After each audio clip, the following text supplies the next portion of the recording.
This is Anna Weaver, and you're listening to Unequaled with JC Carroll and Ajay Salveson. But first, our friends from Painted Roses.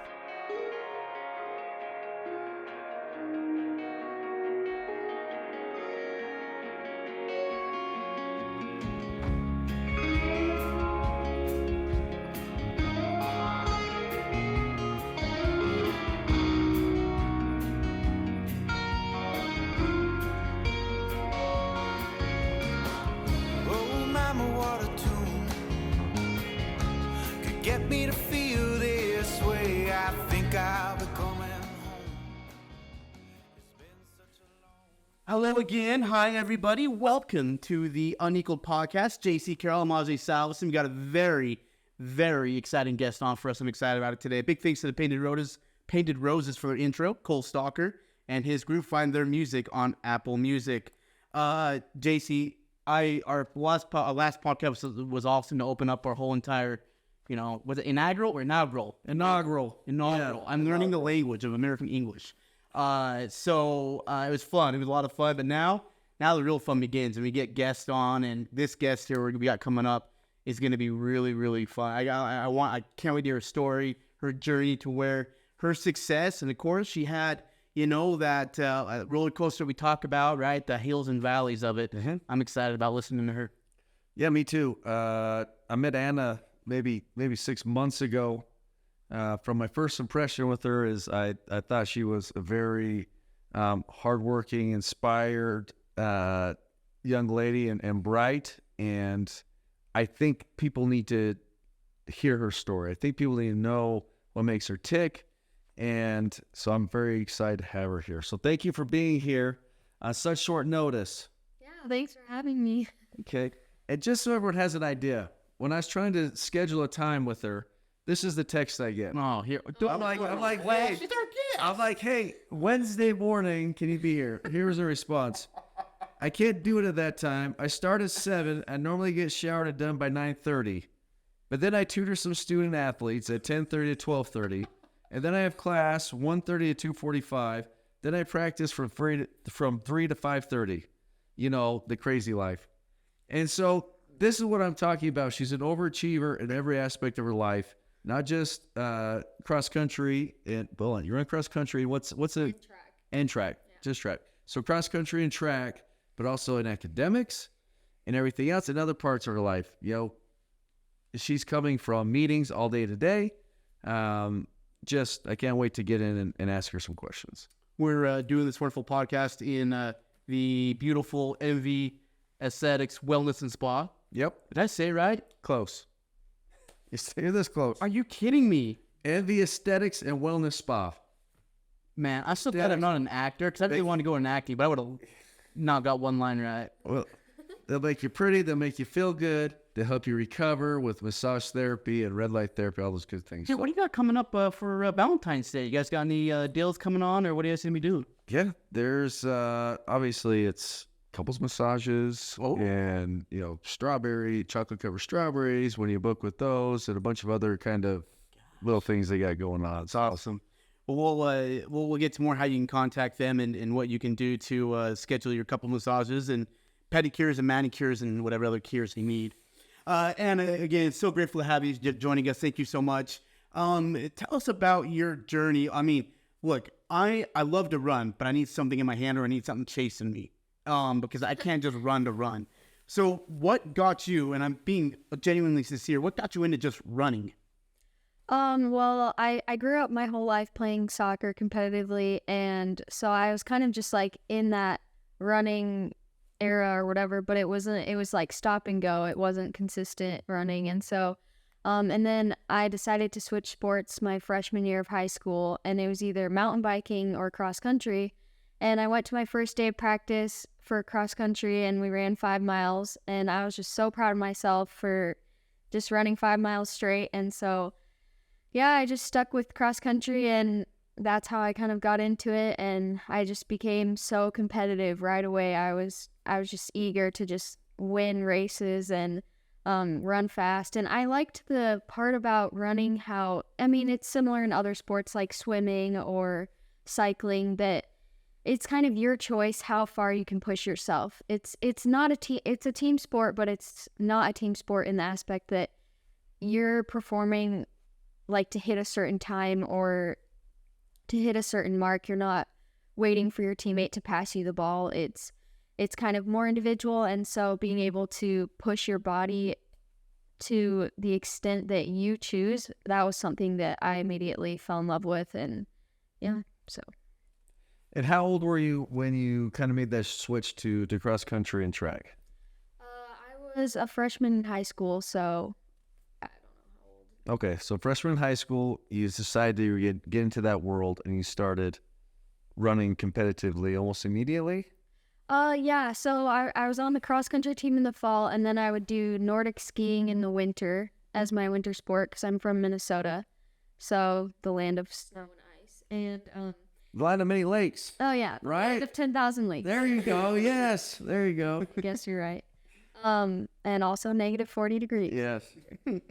But yeah, so, and I went to state for Nordic skiing as well with my team. So that, like, I didn't run in the winters, and then I would come back in the spring and run track and field, and I would do the mile and the 2 mile. And then in the summer, I would start training for cross country again. So it's just like a cycle. But So you go to BYU for, I believe, 1 year, is that right? yes. And then you saw the light and you said, no, I need to be an Aggie. And you decided to transfer to Utah State. What made that decision? What pushed you there?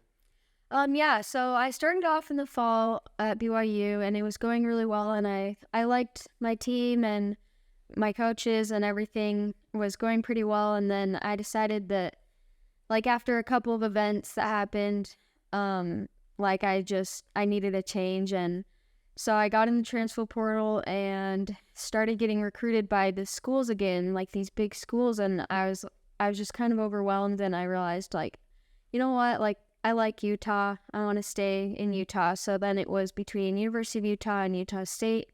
And I already had some connections up here. And so I decided to, like you said, come to the light side and be an Aggie.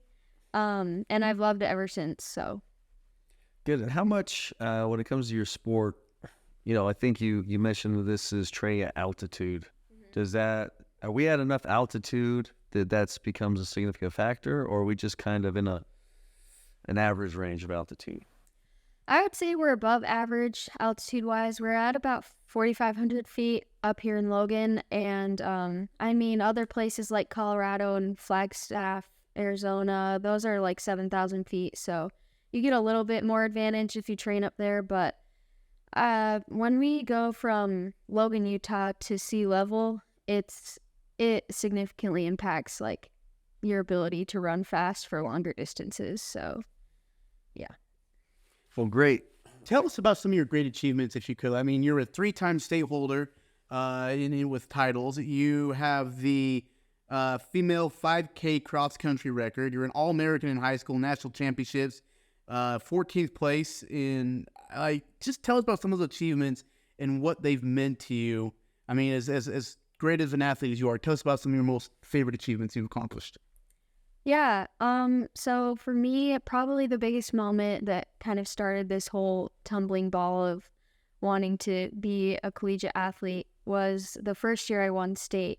I was a junior in high school, and I had been working so hard that season to just improve and get better with my teammates. And going up on the line that day, I just had talked to my parents and coaches the night before, and they told me, like, whatever happens tomorrow morning, like, we'll love you no matter what. And I think that kind of took the pressure off me from a performance side, and I was able to just let loose and run because I loved running and compete because I wanted to win. And so crossing that finish line and having the state title, that just meant everything to me that day. And even though it wasn't my biggest accomplishment, like, it isn't my biggest accomplishment to this day, I still remember the feeling I felt that day. And so I think that was probably something that meant a lot to me. And then going forward, breaking the state record was also awesome, just because I've never seen myself as doing something like that. And so I feel like, yeah, I don't know. Okay, yeah. Okay, well, what is like one moment that stands out the most? What is one of your races that maybe you're most proud of? Maybe you didn't win. Maybe it was something else, but what is one moment that stands out to you as that was something extraordinary that I did? Um,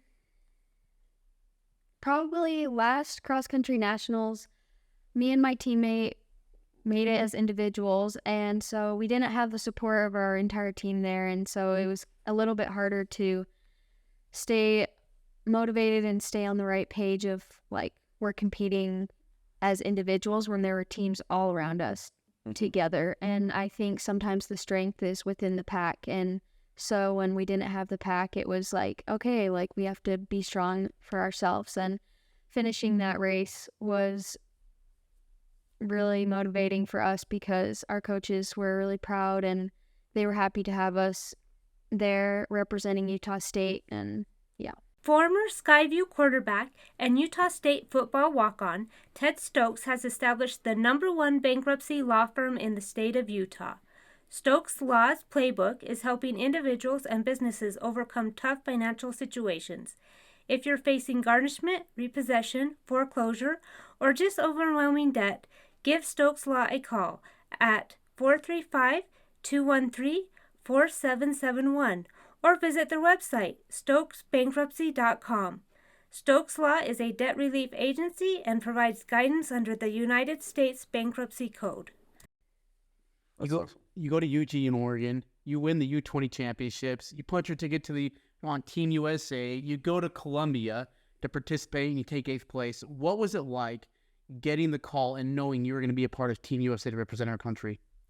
Oh, yeah. So going into that race, like the main reason that so first and second place got to go to Worlds, and I was like, I need to get in the top 2 so I can get all the Nike gear, because when you get your ticket to go to USA's, they send you a whole suitcase full of like Nike gear, and it's just like insane. Like the amount of gear that you get is crazy.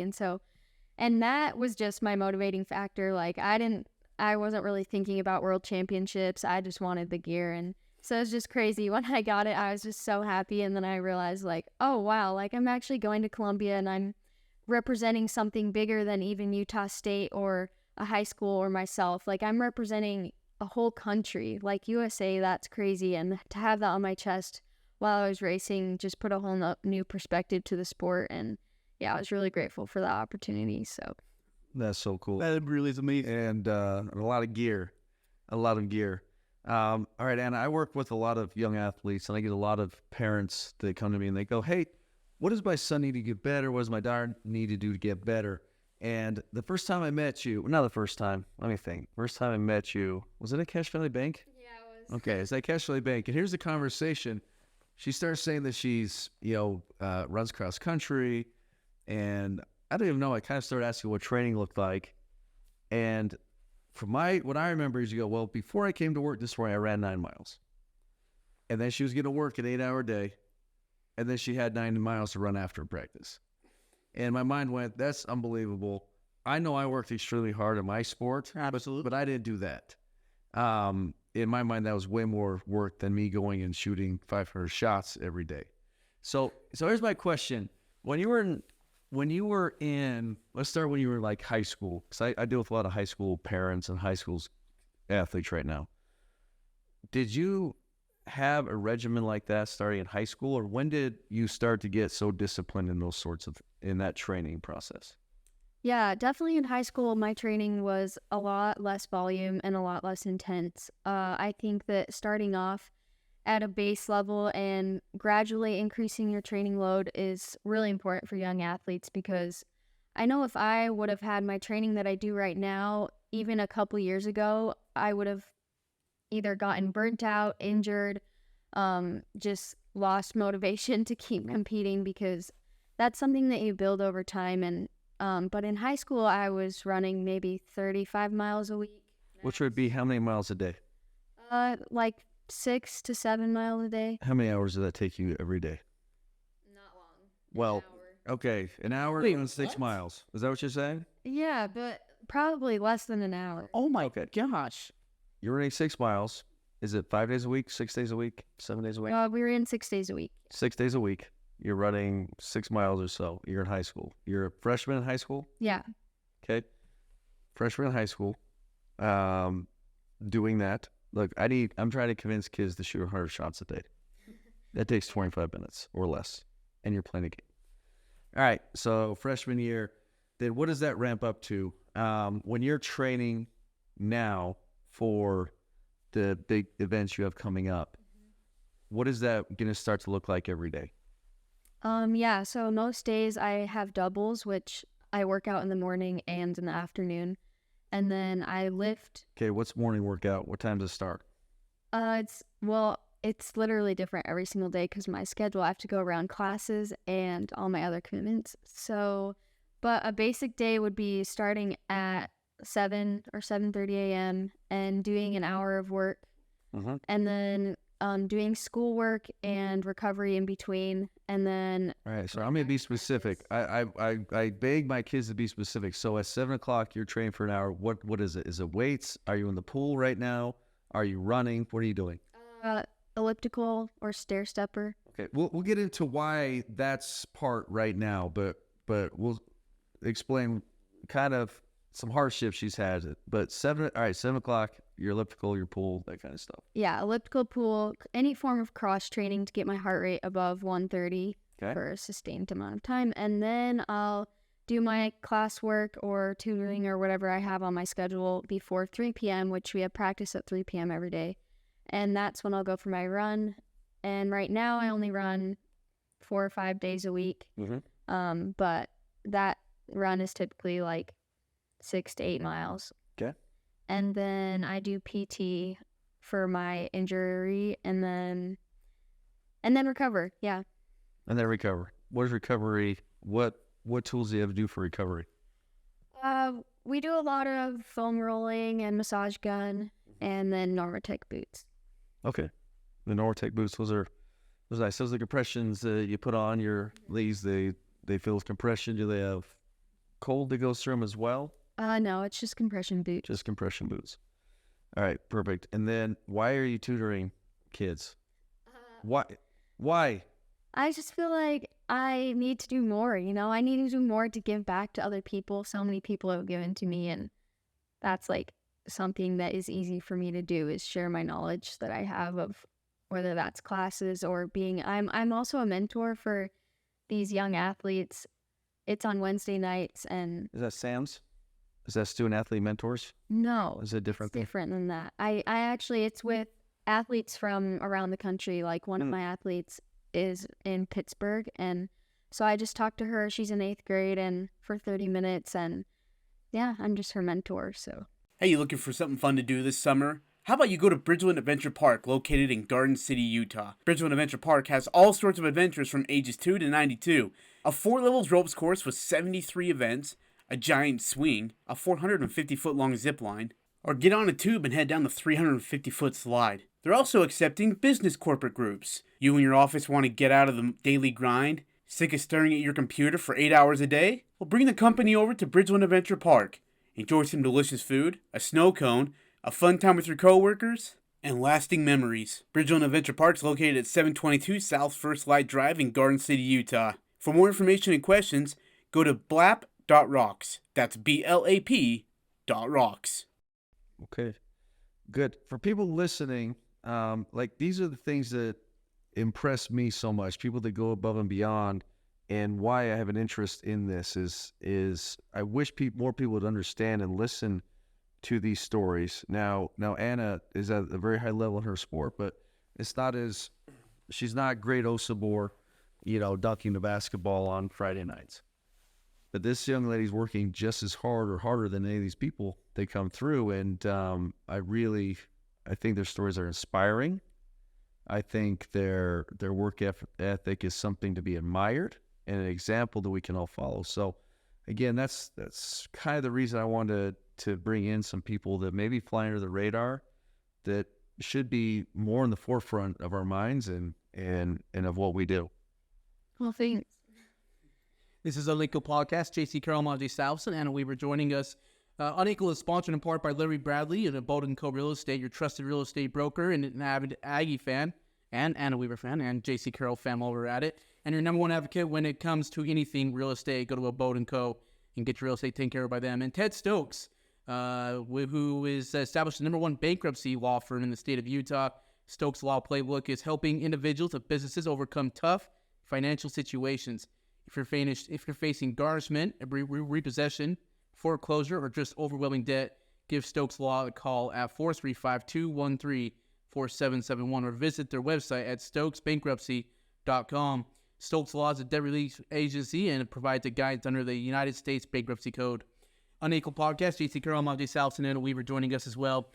Look, behind every great athlete in all their success is also a valley where they're mentally, emotionally, and physically tested.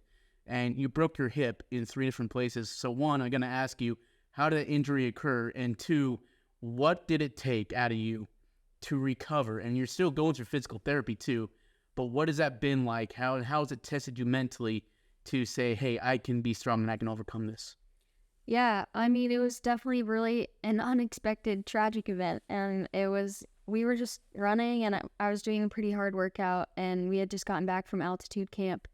And I just felt terrible pain in my hip. And I kept running. I ran 6 miles and then I went to the doctor and we got an MRI and he's like, how are you even walking? And why did you run on this? And they said if I would have kept running any further and it would have shifted even another millimeter, I would have had to get surgery.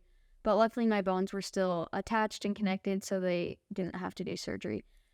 But it was just, to me, having this happen and getting that news that I was going to have to be on crutches for 7 weeks and it would be a 6 to 12 month recovery to get back to my peak performance, I didn't know that I was going to be able to do it. And so sitting here today, it's crazy to me because I used to look at people on crutches and think to myself, wow, if that ever happened to me, I think I would just quit.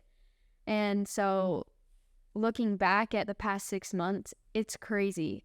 And I put in crazy amounts of cross training and trying to stay in shape. And I had my first race yesterday and I feel like I did it all for nothing because I was so out of shape and it was just so hard. But also, it's fine. It wasn't that bad. I'm kind of exaggerating. Well, what race was it?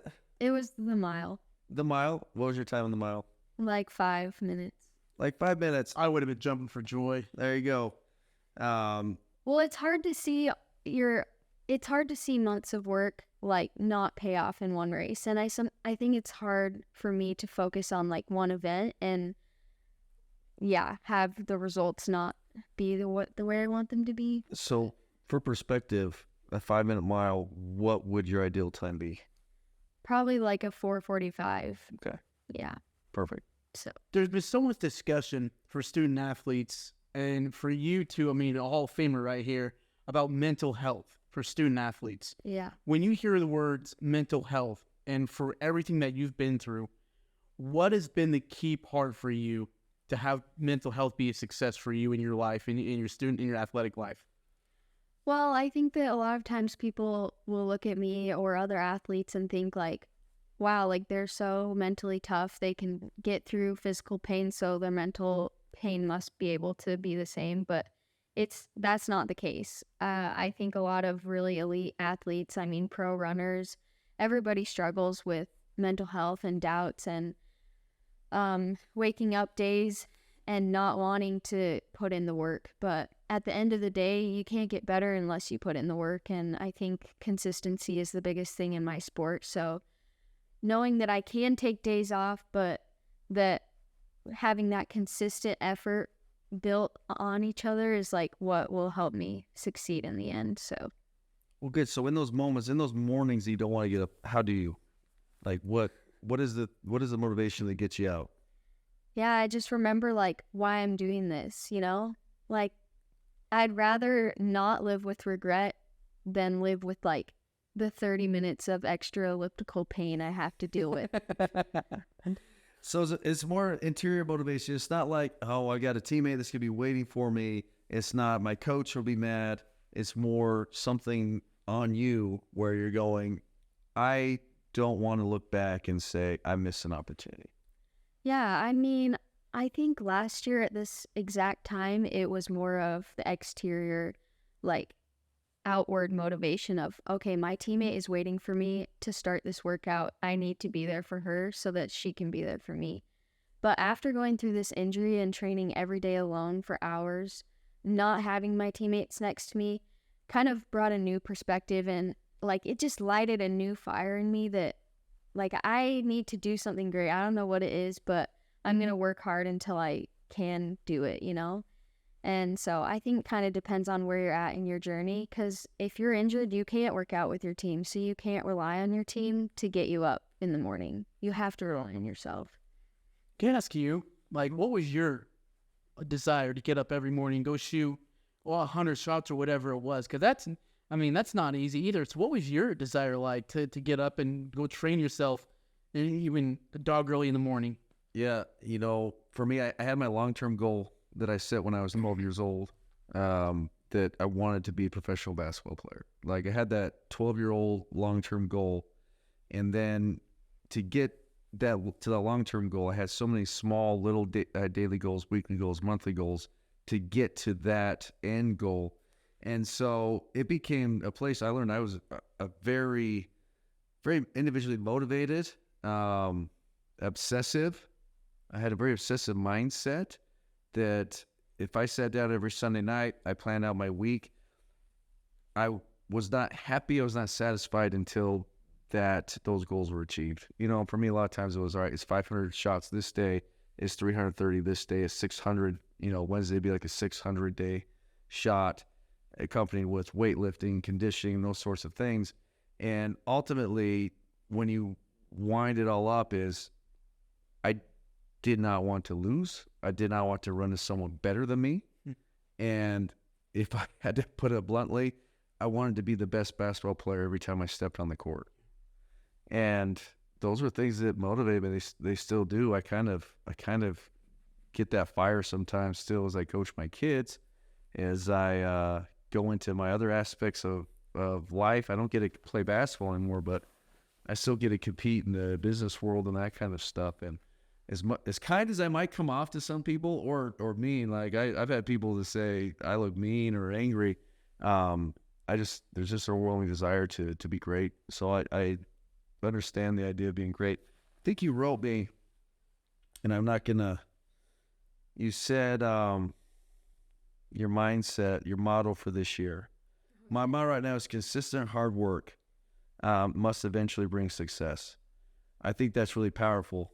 Consistent hard work will eventually bring success, and I think that's absolutely true in anything, whether it's cross country, track, basketball, or the work. If you're consistent, you could compound days, you could compound reps. Amazing things happen. So that's really cool. Tell us, because I love hearing your guys' stories about how you guys got to where you are. But can I ask, is it still fun? Like for you, like being obsessed with being as good as you are, getting up at 5:30 in the morning, whatever, with a crazy schedule. Is it still fun? Like, did it become too much? How do you guys balance that between having fun and it becoming too much? Well, I know for me, like I said previously, like after being injured for the past 6 months, it's definitely reignited the motivation and desire in me to be great at my sport and what I do. And it's created a deeper passion. I don't know how to explain it, but it's like I just need to do what I can do to like be the best I can be, and I'm willing to sacrifice things to make that happen. So yeah.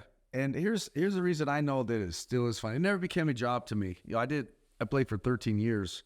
10 months I was overseas where we played basketball 6 days a week. I mean, it just was that. And Saturday, my little boy who's 6 years old played 2 basketball games. And I know, like, I still love it because at timeouts, at half times, I go out on the court and I'm shooting baskets. And I'm dribbling the basketball. If I didn't love it, if it became work and I hated it, I wouldn't do that. Yeah. I'd sit over there and not even want to touch a basketball, but I just do. I love it. It's something for people that don't know about injury when it comes to athletes. It's a very hard, lonely time. And because, like you said, you get to be with your teammates, you run with your teammates, you practice with your teammates, you lift weights with your teammates, and you kind of have this nucleus around you to help you be good. Once you're injured, you're taken out of that, and you're on your own. But here's the other thing that people don't understand. You actually end up spending more time in the gym when it comes to recovery. You're there before the team, you're there after the team, you're there while the team's there practicing. It becomes a really tough road. So with the mental aspect of sports, and I look at a race, a 10,000 kilometer race. Yeah. Am I saying that right? Yeah, 10K. A 10K. I'm looking at 10K. When you're 6K into that race, I mean, when does the little voice inside your head go, I'm tired, or maybe I don't want to run so fast, or I don't know if I can catch that girl? Like, has that voice, are there days where it's louder? Was it louder back when you were getting started, and now it's a lot more quiet voice? But there has to come a moment when it's like, this hurts, that doesn't feel great. Help me understand what that's like. Is it at 1,000K? Is it at 9,000K? Is it at 6K? Yeah. So, well, first, to go off your other point of you spend more time in the gym, that is exactly right. And I know when I first broke my hip, everybody was like, well, now you have more time to do everything. I was like, absolutely not. Like, No, you're not spending true. hours more. Yes. And then you have like PT on top of all that.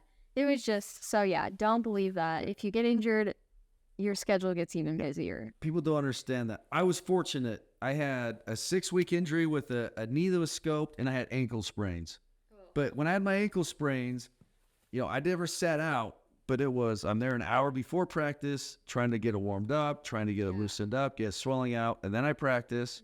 I'm there an hour after practice, trying to work out all the damage I did during practice so I could practice the next day. So yes, and it was nothing like your hip injury. So no, but and then back to the 10K. So my race plan normally for 10Ks is zone out for the first 4 miles. Okay, where do you go when you zone out? Explain zone out for me. So basically, I just stare at whoever's in front of me, Okay. their back, their jersey, whatever, and I just like try to not think about anything. But half the time that doesn't work because your brain doesn't really work like that, especially when you're in pain. And so I just try to think about things like positive affirmations or breaking it down into smaller sections. So it's 25 laps on a track, and I'm going probably like 5:15 pace per mile. So I just try to break it down into laps, and like I can do this next lap and I can do anything for the next 5 minutes. And that really helps me get through the entire race. But by the end of 6.4 miles, the last lap feels like an entire mile. So just tricking your brain into thinking that like you can do it, that's probably the biggest thing for me during those long races, is just reminding myself that like I am capable and like I've trained for this and I'm in shape to do this. So like now it's just executing. And yeah, that's what I just keep in mind. So is that the internal self-talk? I could do this. You're trained for this. You're prepared. Is that the words that go through your mind? Yeah, and another big one is like I am capable. Because if I've done it in workouts, I know I can do it in a race. And I know that like months of a training block for an endurance sport, like it's at the end of the day, you can do it. It's just about executing. Have you found that your body's more capable than people? I find a lot of people that quit or fall short because things become tough. I often told kids, I told myself, I'm like, if my mind will tell my body to do it, my body can usually go farther. Have you found that to be the case with you, that if you're mentally tough enough to say, I can do this, your body will follow? Yeah, for the most part. I mean, I think if I remind myself of like the common quote that everybody says, like, you're tougher than you think and whatever, then like, but in the moment, okay, let's be honest. In the moment, it's so painful and you just want to stop. Like, there are so many times that in the middle of a race, I mean, even yesterday, I was like, why am I doing this? Like, your body, you're not supposed to do this. Why are you doing this? But then when you finish the race, you remember like why you did it. And that's why I train so hard, is to race hard. And so just remembering that, and yeah. I've always wondered, and I've always want to ask you both this. What is your goal? I mean, now you've been in the national championships. You've represented our country. You are an Aggie Hall of Famer. You set records all over in Utah State men's basketball history. Like, what's your goal for you in what you want to accomplish now after you've done so many great things? Well, I mean, I think I always set like ABC goals because somebody that I look up to, his name's Connor Mance. I don't know if you guys know him, but he is a crazy good runner, and he's a professional. He runs for Nike, and he's a marathon. So yeah, he sets ABC goals, and he says A goals are those that you know that they're kind of out of reach, but you want to set them. So because you can always set bigger goals than you think you can reach. And then a B goal is a realistic but still stretch, and a C goal is like, I can get this no matter what. So I think this upcoming year, like my A goal would be to qualify for the Olympic trials in the 10K, because they're this summer in 2024. How many people get to go to that? I believe it's 25. 25. And what is the race that gets you into that? There isn't like a... Is it a time? Yeah, it's a time. Okay. So yeah, I'd have to compete really well in the outdoor season, and yeah. And then my B goal would be to be All-American in the outdoor track and field NCAA championships.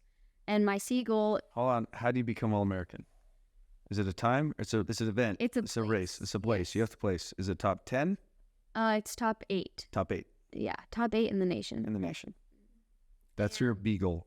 Which B goals are goals that you can achieve. Make you stretch, but you can achieve. Make you stretch, but you can achieve. A stretch, but achievable. Perfect. Okay. And then my C goal would be to break the school record in the 10K. Hi, this is Karen Nielsen with Guild Mortgage in Logan, Utah. Beyond great rates, we're committed to ongoing customer service even after your loan closes. We want you to experience knowledge, communication, and amazing customer service for a lasting relationship. Make Guild Mortgage your trusted partner. You have the second fastest time. Yep. So me and my teammate broke the school record last spring, and she beat me by 1.5 seconds. Yeah. Where's she at today? She's in Salt Lake City, just resting, yeah. just chilling. No, actually, she's been training a lot. She's gonna do some races and see if she can make it to the trials this summer. And yeah, I miss her though. It's hard to not.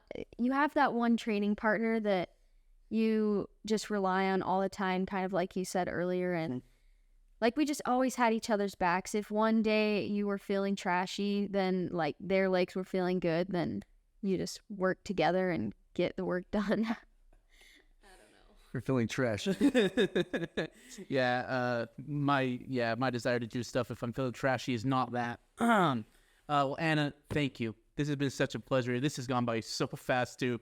We're gonna have to catch up. We're gonna have to do this again, JC, with her. And when she actually does break that school record, we're gonna have to have her back on.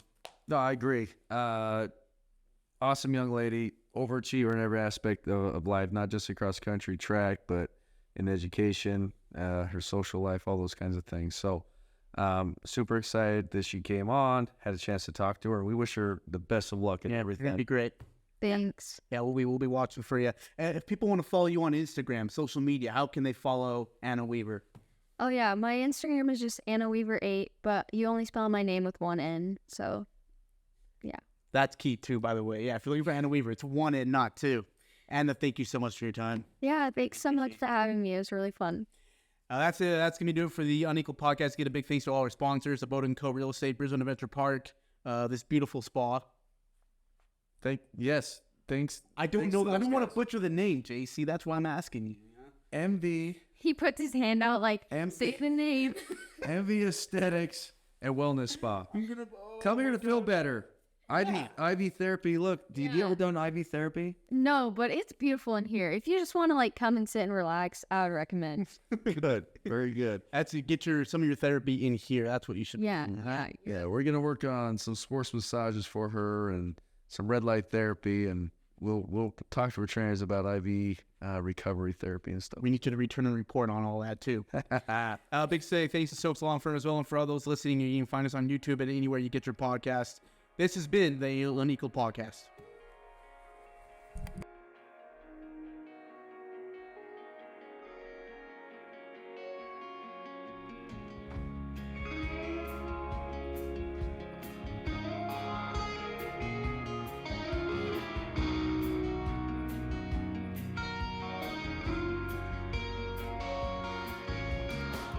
Oh, mama, what a tune could get me to feel this way. I think I'll be coming home.